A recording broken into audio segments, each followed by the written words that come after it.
शुभ भाव के साथ में मंगलाचरण संपन्न हुआ।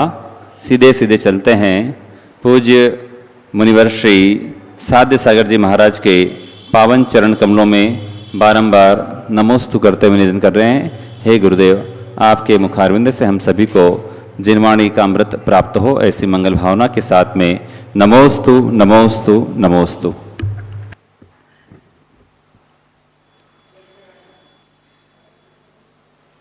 ओम नमः सिद्धेभ्यः।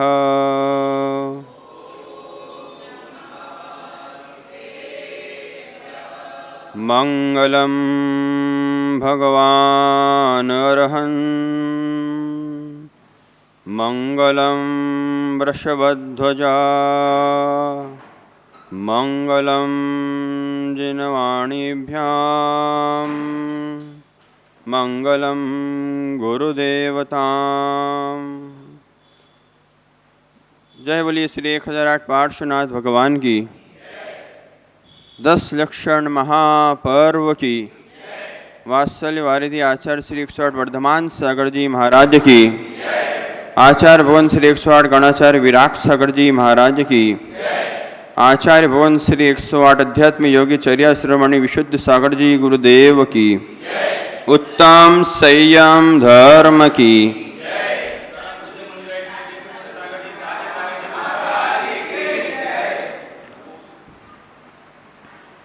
भव्य बंधुओं, भगवान महावीर स्वामी के शासन काल में विराजमान होकर हम आज दक्ष लक्षण पर्व परीक्षण पर्व के पावन अवसर पर उत्तम संयम धर्म की व्याख्या को यहाँ सुन रहे हैं।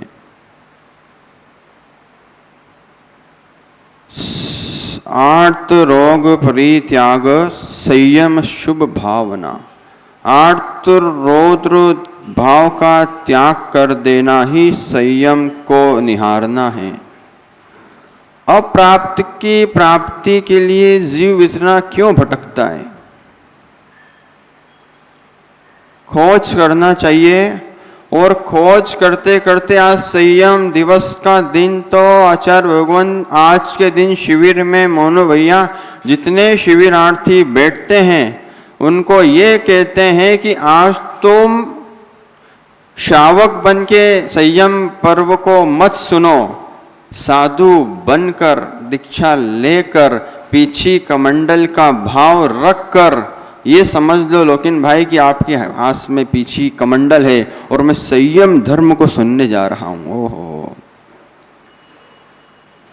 मुनियों को नमस्कार नहीं करोगे तो मुनि बनने के परिणाम भी नहीं होंगे। ओहो, जिनवाणी का स्वाध्याय श्रवण नहीं करोगे तो भगवान बनने का परिणाम ही नहीं आएगा। आपको पता कैसे लगेगा कि राम का जीवन क्या था? आपको पता कैसे लगेगा आचार्य शांति सागर जी का जीवन कैसा था? आपको पता कैसे लगेगा कि नंग अनंग मुनिराज दीक्षा लेने कैसे गए? वैराग्य का कारण क्या है? आज हर कोई पूछने लग जाता है महाराज वैराग्य कैसे हो गया?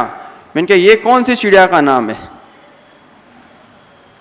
जिसको वैराग्य आता है वो कहने नहीं जाता कि मुझे वैराग्य आ रहा है।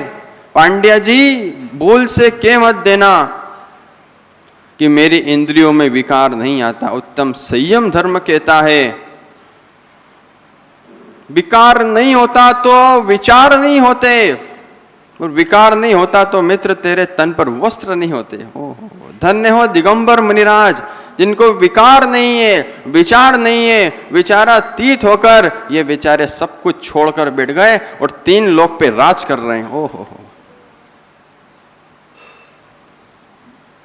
एक होता है द्रव्य संयम, एक होता है भाव संयम, एक होता है इंद्रिय संयम, एक होता है प्राणी संयम। इंद्रिय संयम का पालन वही कर पाएगा जो प्राणी संयम को ध्यान में रखेगा। नहीं तो 4 हाथ भूमि आगे देखकर मुनिराज क्यों चलते हैं? अहिंसा का पालन मुनिराज क्यों करते हैं? आज का धर्म कहता है कि मुनिराज को देखकर भी प्रेरणा मिलती है, और प्रेरणा मिलती है इसलिए तो चतुर्मास कराते हैं। नहीं तो चतुर्मास पोदनपुर में भी हो सकता था सन्मति भाई। एक घने जंगल में भी करना तो वही चाहिए, पर क्षयोपशम नहीं है। मित्र, जब मुनिराज को विचार करना पड़ रहा है कि जंगलों में रहने का क्षयोपशम नहीं है, तो तुम कौन सी खेत की मूली हो, तुमको घर में रहकर शुद्धात्मा का ध्यान हो रहा है। ओहो, मैं ज्ञानानंद, मैं ज्ञानानंद, मैं ज्ञानानंद, मैं ज्ञानानंद, ज्ञानानंद स्वभावी। ओहो, ज्ञानानंदी। एक खटाई का स्वाद भोजन में लोकेन भाई ना मिले तो जीव के परिणाम विचलित हो जाते हैं, संयम के भाव खराब हो जाते हैं। और संयमी बन जाओ और नमक ना मिले मुनिराज बन के, और भाव तुम्हारे खराब ना हो तो समझना तुम सच्चे संयमी हो। इच्छा की पूर्ति ना हो, इसलिए मुनिराज बनने के लिए तो बता दो मां, आप जब नई नई बहू बन के आती हो,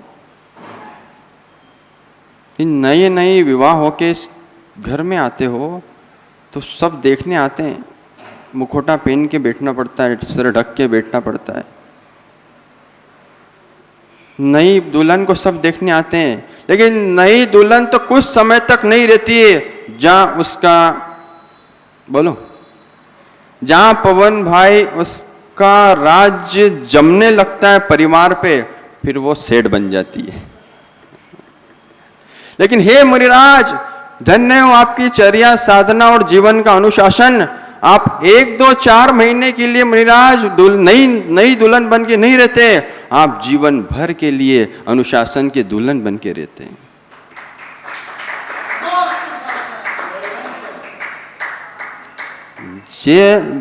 जे गुरु चरण जहां पड़े, जग में तीरथ हो। भूल मत जाना लोकेन भाई।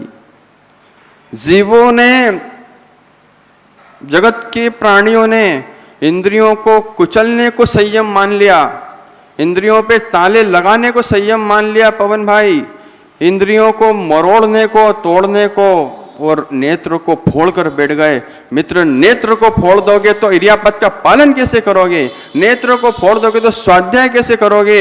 जुबान को काट लोगे तो दीन देशना का श्रवण कैसे करवाओगे? देखते चलो जगत में, जगत मिथ्या है, जगत मिथ्या है, जगत मिथ्या है। बहुत मिलेंगे आशीष भाई, मुझे भी मिले।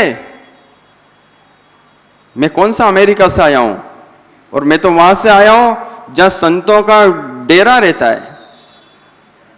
पवन भाई मुझे भी मिले, संत मिले, अघोरी मिले, महंत मिले, साधु मिले, लेकिन जैन दर्शन के नहीं मिले। और जब तक नहीं मिले, जब तक मैं भटकता रहा। और जिस दिन 2010 में आचार्य भगवान विशुद्ध सागर मिले, बस मैं अपनी आत्मा का हो गया।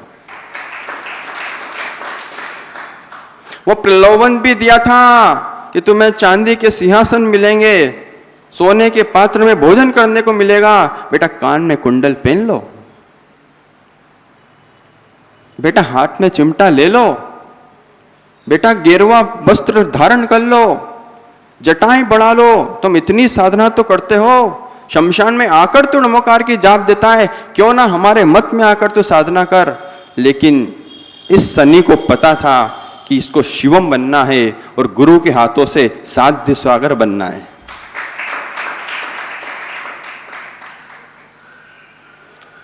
संयमी गुरु की प्राप्ति भारती जी जीवन में जब तक नहीं होती, जब तक चारित्र मोहनी कर्म की छपना नहीं होती, नहीं तो वे लोग गुरु को देखकर नीचे मुकल लेते हैं अथवा मुंह पलट कर चले जाते हैं, जिनका चारित्र मोहनी कर्म प्रबल चल रहा है। इंद्रियों को मारकर संयम का पालन नहीं होता, मन को मोड़कर हमेशा संयम का पालन होता है। और जो संयमियों की अनुमोदना कर लेता है, उसको ज्ञानानंद का आनंद आने लग जाता है। संयम का जीवन, साधु का जीवन मजाक का जीवन नहीं होता। नहीं तो योगी जी समझ ले मजाक का करना, महाराज जी मजाक भी कर लेते हैं। एक समय आता है लेकिन फिर अनुशासन में जाना पड़ता है। ओहो, साधु जीवन मजाक का जीवन नहीं होता, मजे का जीवन होता है। कैसे मजे? सटरस त्याग करने के मजे, उपवास करने के मजे, चारित्र का पालन करने के मजे, और इस मजे में निज आत्मा का आनंद लूटते हैं, वही दिगंबर जैन संत कहलाते हैं। इंद्रियों की पुष्टि के लिए लोगों ने कितने जीवों का विधात कर दिया, न द्रव्य संयम पाल पाया, न भाव संयम पाल पाया। ओहो, तीर्थंकर भगवान को पवन गोधा बहुत स्वार्थी है। बिना स्वार्थ के तो अपना काम होते ही कहाँ है पंड्या जी। वैभव भाई बहुत स्वार्थी हो तुम, इतने स्वार्थी हो कि चातुर 2025 को सनावत, इस सनावत को 2025 में सोना नहीं रहने दिया। तुम इतने स्वार्थी हो, दिगंबर गुरुओं को लाकर बिठा दिया। इतने स्वार्थी हो, अब समझो, ठहर जाओ किस प्रकार के स्वार्थी हो। भगवान के दर्शन करते हो, उन भगवान के इतिहास को उठाकर देखोगे सन्मति भाई, तो बोध होगा कि जब तक महावीर भगवान ने दीक्षा नहीं ली, सारा राजपाट अपना लग रहा था। ओहो, 16,000 रानियां अपनी लग रही थी, धन वैभव राजमहल अपना लग रहा था। लेकिन जब नेमिनाथ भगवान ने प्राणी संयम पर दृष्टि प्राप्त किया, तो गिरनार की ओर मुख कर गए। ओहो, मेरे विवाह में इतने जीवों का वध होगा, मेरे से बड़ा हिंसक कौन होगा जिसके विवाह में इतने सारे पशुओं को बलि दी जाएगी, मात्र इंद्रिय को पुष्ट करने के लिए, मात्र रचना इंद्रिय के कारण इतने जीवों का वध किया जाएगा। नेमिनाथ ने भेद विज्ञान कर लिया। ओ, स्वार्थी हो के नहीं राहुल, स्वार्थी नहीं बनोगे जब तक संयम को नहीं पाल पाओगे। भोजन में स्वार्थी गृद्धता पूर्वक आती है, लेकिन धन्य हो तीर्थंकर परमात्मा, जब तक राजमहल अच्छा लगता है, जब तक भगवान को भी तुम नमस्ते नहीं करते हो, स्वार्थी हो। और जैसे ही भगवान जैनेश्वरी दीक्षा ले लेते हैं, पंचमुष्टि केचलस कर लेते हैं, तब तुम आदि कुमार से आदिनाथ कहने पहुंच जाते हो। आज तो संयम और दीक्षा की अनुभूति का स्मरण का दिन है। जब आचार्य भगवंत दीक्षा दे रहे थे 6 अक्टूबर को 2017 में, उस विशुद्धि को बनाए रखने के लिए ये ज्ञानमती माता जी, जिनके लिए तुम नमोकार की जाप कर रहे हो आज, आचार्य विद्यासागर जी, आचार्य विराट सागर जी, इन सब ने एक ही बात बोली थी गोदा जी, कि बेटा जिन भावों से तुम 6 अक्टूबर को दीक्षा लोगे ना, संयम को धारण करोगे ना, वो संयम के भाव तुम समाधि काल तक बनाकर रखना, तुम्हारी साधना निर्विघ्न रूप से चलेगी। ऐसे ही है ज्ञानियों, ये पर्युषण पर्व पर संयम की व्याख्या सुनने के साथ साथ भगवान की भक्ति को पूरे 12 महीने बना के रखना। ऐसा नहीं कि यहाँ ताले लगा के फिर उधर हो जाओ। जैसे चातुर्मास करवा रहे हो, इस नमोस्तु शासन की साधना करवा रहे हो, प्रभावना कर रहे हो वैभव भाई, ऐसे ही तुम हर वर्ष चातुर्मास करवाते रहना। प्रति वर्ष गोधा जी कोई न कोई मिराज का नगर में आगमन होना चाहिए, क्योंकि ये नगर तो अपने आप में ही सुशोभित हो रहा है। पंचोलिया खुश हो जाएगा आज।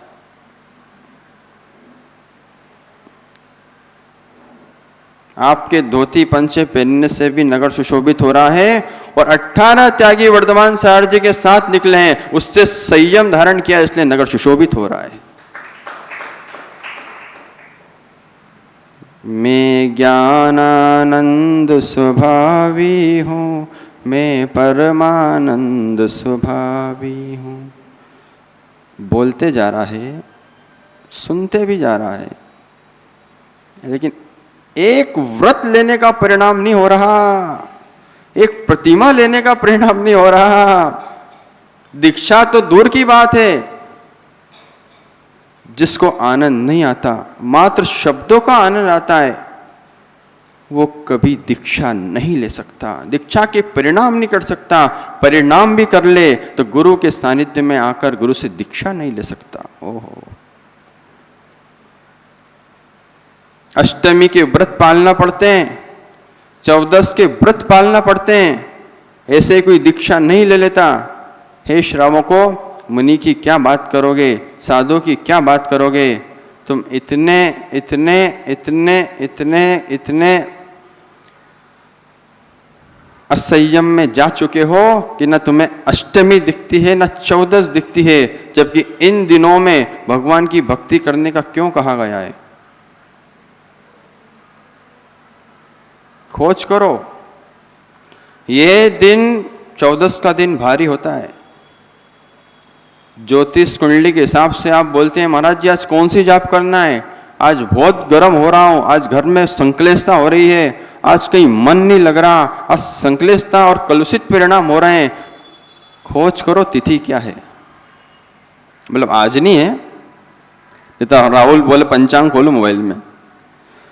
14 के दिन वैसे ही भारी होता है, और तुम असंयम का सेवन करोगे, तुम्हारे आत्मा कर्मों से और भारी हो जाएगी। ओह,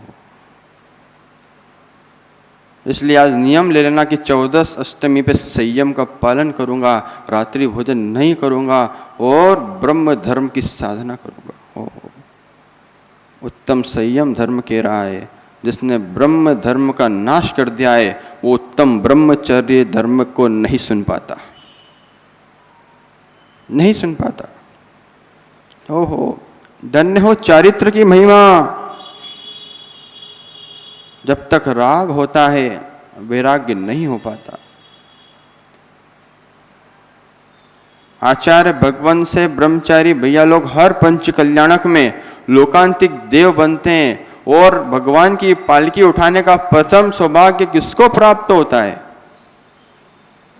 आपको, ना इंद्रों को, ना नरों को, वो होता है लोकांतिक देवों को। वो लोकांतिक देव कौन बनते हैं? तो जो अखंड 18,000 सील का पालन कर लेते हैं, अखंड ब्रह्मचर्य की साधना करते हैं और संयम की साधना करते हैं, और जैनेश्वरी दीक्षा लेकर आत्मा का कल्याण करते हैं। सोनागिर में चंद्र प्रभु भगवान का 16 बार समोशरण आया। भारती जी, एक सम्राट ने अपने 2 बेटों से कहा कि जाओ दर्शन करके आओ सोनागिर के। दर्शन करने पहुंचे ही थे, और जैसे ही चंद्र प्रभु स्वामी की मुद्रा को देखा, अंतस में भाव जागृत हो गए, संयम धारण करने के वैराग्य हो गया, और नंग अनंग मुनिराज बनकर खड़े हो गए। ये होता है दर्शन। छोड़ा भी तो पूरा छोड़ दिया, आपसे तो थोड़ा भी नहीं छूट रहा। और कई लोग तो पंचोलिया ये सोच रहे होंगे, टाइम हो गया, 10 धर्म का टाइम हो गया, 6 दिन हो गए, 5 दिन हो गए, 7 दिन हो गए। अभी तो आप यदि 7-8 बजे भोजन मांग लो तो देवी की डांट पड़ जाती है। देवी कहने लगती है, हे मूर्ख, तुझे पता नहीं है 10 लक्षण पर्व चल रहे हैं। लेकिन धन्य हो ऐसे मुनिराज विश्व सूर्य सागर जी, न जिनको नमक का राग है, न जिनको बुरे का राग है, न जिनको फिटकरी का द्वेष है, न फिटकरी से द्वेष है, न नमक घी बुरे से राग है, न दूध से राग है। मित्र, इनके राग ने, इनके वैराग ने ही तुम्हारे भाव जागृत किए हैं। गोधा जी, तुम इनके लिए सारी व्यवस्थाएं जुटा रहे हो। पवन भैया, तुम इनके लिए सारी व्यवस्थाएं कर रहे हो। प्रशांत भैया, इनके वैराग्य ने ही तुम्हारे परिणाम किए हैं। हमको वैराग्य नहीं होता तो तुम सनावद में चतुर्मास भी नहीं कराते। तालियां बजा रहे हो, नहीं कराते। मित्र, जब तक दीक्षा ना हो जाए, जब तक अनुव्रत धारण ना हो जाए, नमन के पापा जब तक भैया जी को लोग वंदना भी नहीं करते, ओहो, जैसी एक प्रतिमा का व्रत धारण किया, संयम पे सुरनाथ जजे हैं, संयम पे जिन नाथ जजे हैं। इंद्रियों को संवारने के लिए, इंद्रियों को पुष्ट करने के लिए योगी जी जीवों ने कितने अभक्ष पिंड खा डाले, शहद खा गया, मदिरा पी गया, आलू प्याज का सेवन कर लिया, रात्रि भोजन कर लिया। बोले घर का भोजन मुझे अच्छा नहीं लगता क्योंकि संयम पे दृष्टि नहीं है, संयम के प्रति विनय नहीं है। जिसके अंदर संयम के प्रति विनय होगी वही संयम धर्म का पालन कर पाएगा। ये संयम बताऊं, ये संयम शाब्दिक ज्ञानानंद का आनंद लेने वालों के लिए नहीं है।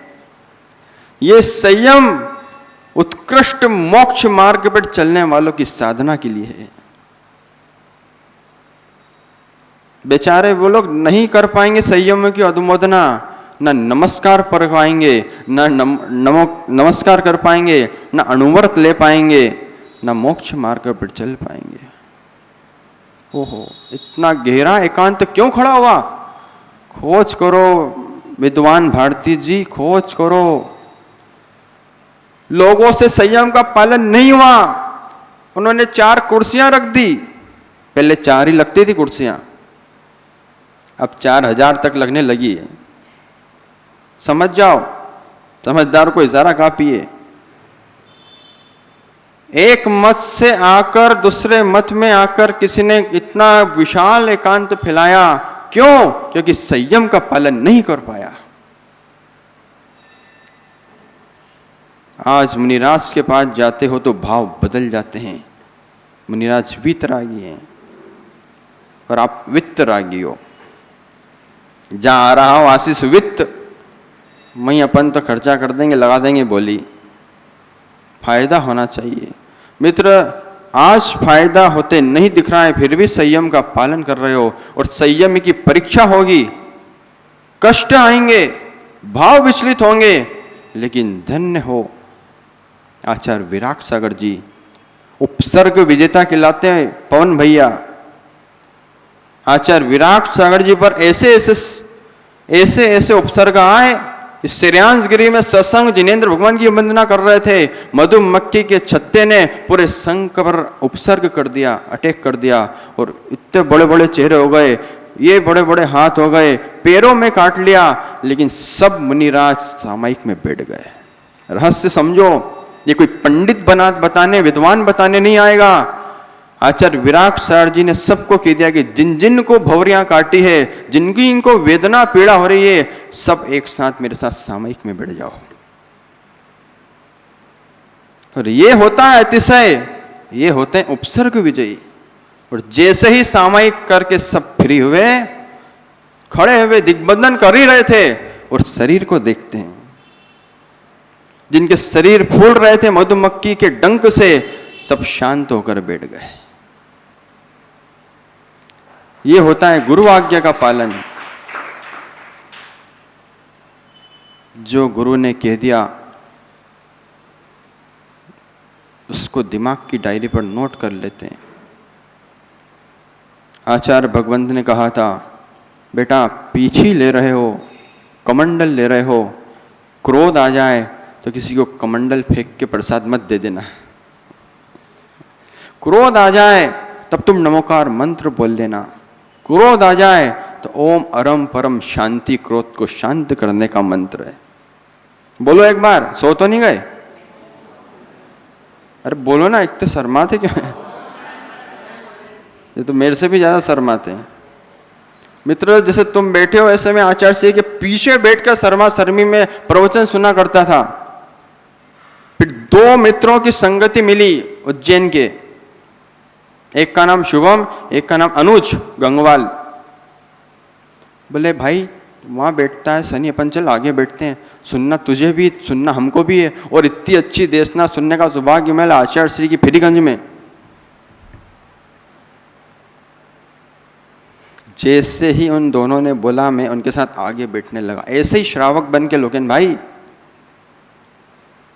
और गुरु ने कहा था, हे संयमियों, हे भावों के संयमियों, द्रव्य संयम को धारण करना है, स्वीकार करना चाहते हो तो ना घर वालों से पूछो, ना किसी गुरु से पूछो, ना कोई ज्योतिष से पूछो, तुम अपने आत्म गुरु से पूछो, क्या तुम दीक्षा लेना चाहते हो? हमारे मन ने कहा, जी गुरुदेव, हम दीक्षा लेना चाहते हैं। और वही युवा, वहां बैठने वाले बालक यहाँ आकर बैठ गए, वहां बैठने वाले श्रावक मुनिराज बनकर बैठ गए। इसलिए संयम की बहुत महिमा है। संयम को जो धारण करता है, 1 घंटे का पानी पीने का भी जो त्याग करता है विभव भाई, आज लोग उसको भी बहुत पुण्य लगता है, शुभ कर्म आश्रय होता है। और जो रात में पानी का सेवन करता है उसको रक्त पीने का दोष लगता है। ओहो, जो रात्रि भोजन भले शुद्ध, बोले महाराज जी मैं तो शुद्ध करता हूं, लेकिन क्या करें, आपकी मजबूरी ऐसी है कि जिनवाणी भी कुछ नहीं बोल पाती आपके आगे। और आपके आगे तो क्या कहें, आपकी माया के आगे तो जिनवाणी भी चुप हो जाती है। महाराज जी समय नहीं मिलता है, नौकरी है, जॉब है, क्या करूं? भले ही तुम नहीं पालन कर पा रहे हो, लेकिन भाव तो भाव संयम के ही रखना। भले ही हे प्रभु मैं द्रव्य से संयम का पालन नहीं कर पा रहा हूं, विकारों को शांत नहीं कर पा रहा हूं, लेकिन जब भी मुनिराज बनूंगा तो शुद्ध सम्यक का और संयम का पालन करूंगा। जब भी अनुवर्ती बनूंगा तो सामयिक, शुद्ध सामयिक करूंगा। आज संयमियों को कुछ भी जरा सा हो जाता है, पवन भाई तुम तुरंत व्हाट्सएप मैसेज चलाने बैठ जाते हो, पेपरों में देने लग जाते हो। क्यों?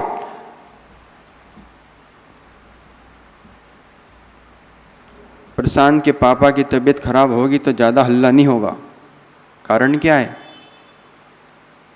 संयम को जो धारण करके बैठी गणनी आर्यिका ज्ञानमती माता जी, उनका समाचार लोगों ने सुना तो मेरे पास आकर बोलते, महाराज जी कोई जाप बताओ, जाप करो, करवाओ, सबको बोल के ऐसा मैसेज आया है।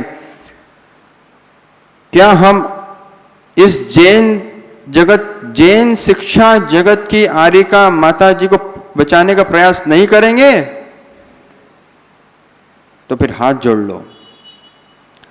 ओम ह्रीं आर्यिका ज्ञानमती माता जी आरोग्य वृद्धि कुरु कुरु स्वाहा।